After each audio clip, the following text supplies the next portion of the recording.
Halo, selamat siang semuanya. Jadi kami kali ini dari kelompok pertama akan menjawab pertanyaan yang kemarin ditanyakan oleh kelompok semua. Yang pertama akan dijawab oleh saudari Sarah. Pada saudari Sarah saya persilahkan. Baik, di sini perkenalkan saya Sarah Daini dengan ujung NIM 156 ingin menjawab pertanyaan dari saudara Umar, yang mana pertanyaannya dalam paradigma OB dan kurikulum merdeka, guru berperan sebagai fasilitator. Apakah semua guru sudah siap meninggalkan peran tradisional sebagai sumber utama pengetahuan? Nah, bagaimana itu? Jawabannya itu meskipun kurikulum menuntut pergeseran ini, transisi masih menghadapi tantangan utama. Yang pertama itu ada pola pikir atau mindset. Nah, guru masih nyaman dengan metode ceramah, menganggapnya paling efisien dan sulit melepaskan kontrol penuh atas materi. Yang kedua itu kompetensi pedagogi. Banyak guru belum mahir menguasai dan menerapkan metode fasilitator yang efektif seperti project based learning atau PJBL dan diferensiasi pembelajaran yang membutuhkan keterampilan merancang pembelajaran aktif. Yang ketiga itu mendukung sistem. Beban administrasi dan keterbatasan infrastruktur di beberapa daerah menyulitkan guru untuk berfokus pada peran inovatif ini. Nah, secara ringkas, itu perubahan ini adalah proses bertahap yang membutuhkan perubahan pola pikir dan pelatihan intensif agar guru dapat efektif menjadi weight on the side, bukan lagi stick on the stick. Bagaimana? Baik, di sini saya akan langsung menjawab pertanyaan dari saudari Sadira, yang mana pertanyaannya, apakah pembelajaran IPS berbasis OB dan kurikulum merdeka cukup mampu membentuk kesadaran sosial siswa di era digital yang serba individualistik? Nah, pembelajaran IPS dalam kerangka OB dan kurikulum merdeka memiliki potensi besar untuk mengatasi individualisme digital karena satu, orientasi hasil atau outcome. Kurikulum secara eksplisit menargetkan kompetensi karakter dan kesadaran sosial sebagai outcome wajib atau soft skill. Yang kedua itu proyek nyata. Metode utamanya adalah project based learning dan P5 yang memaksa siswa berkolaborasi untuk menganalisis dan memecahkan isu-isu sosial yang relevan secara lokal. Yang ketiga, literasi kritis. IPS melatih siswa untuk menggunakan teknologi secara kritis, misalnya menganalisis hoax dan ketidakadilan di media digital, mengubah teknologi dari sumber individualisme menjadi alat untuk aplikasi sosial. Selanjutnya akan dijawab oleh rekan saya. Baik, di sini saya akan menjawab pertanyaan dari saudari Lala yang soalnya sejauh mana kurikulum merdeka benar-benar merdeka bagi guru dalam menentukan metode jika masih ada tekanan dari standar capaian dan aspek nasional.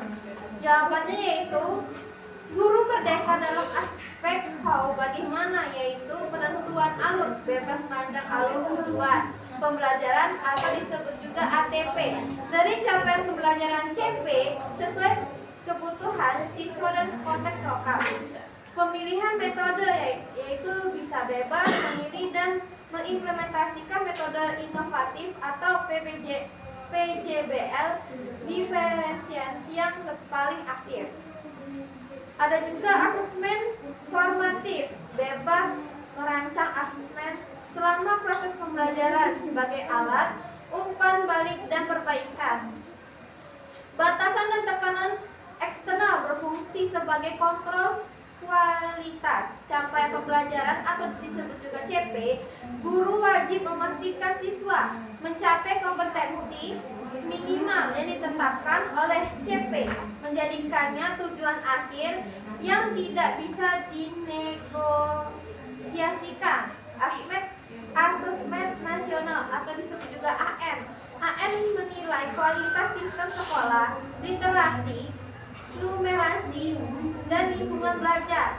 Hasil AN akan menjadi tekanan tidak langsung yang mendorong untuk guru menggunakan metode yang benar-benar efektif dan berkualitas. Selanjutnya saya akan menjawab dari pertanyaan saudari Fatia. dengan soal apakah pembelajaran IPS saat ini sudah berhasil menumbuhkan kesadaran sosial siswa atau masih berfokus pada hafalan fakta sejarah dan geografi. Jawabannya yaitu ideal kurikulum merdeka atau disebut dengan kesadaran sosial. Kurikulum baru menuntut IPS menggunakan Project Based Learning atau PJBL dan P5 proyek penguatan profil Pancasila. Metode ini ideal untuk menumbuhkan empati, tanggung jawab sosial, dan analisis kritis melalui keterlibatan siswa dalam isu sosial nyata.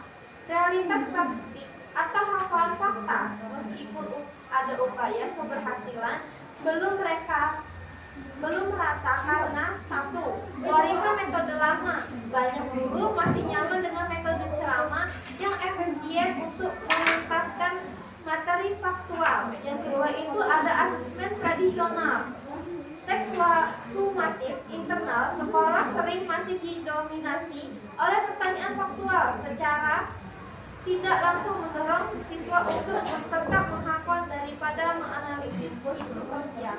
Selanjutnya saya arahkan kepada Oke, saya di sini akan menjawab pertanyaan dari saudara Farul. Oke, ada ya?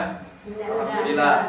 Jadi pertanyaannya adalah apakah filosofi OB selaras dengan nilai-nilai pendidikan humanistik yang menjadi dasar kurikulum merdeka? Nah, kesalahan keduanya itu terletak pada pergeseran fokus dari apa yang diajarkan oleh guru atau input ke potensi dan hasil dari outcome yang dicapai oleh siswa. Jadi fokus holistik. Nah, karena apa? Karena outcome yang diterapkan atau ditetapkan kurikulum merdeka itu terutama profil pelajar Pancasila itu bersifat humanistik yang menargetkan dari pengembangan karakter, kemandirian, dan bernalar kritis. Bernalar kritis ya. Bukan hanya pengetahuan dari kognitif saja. Nah, yang kedua itu ada personalisasi atau diferensiasi.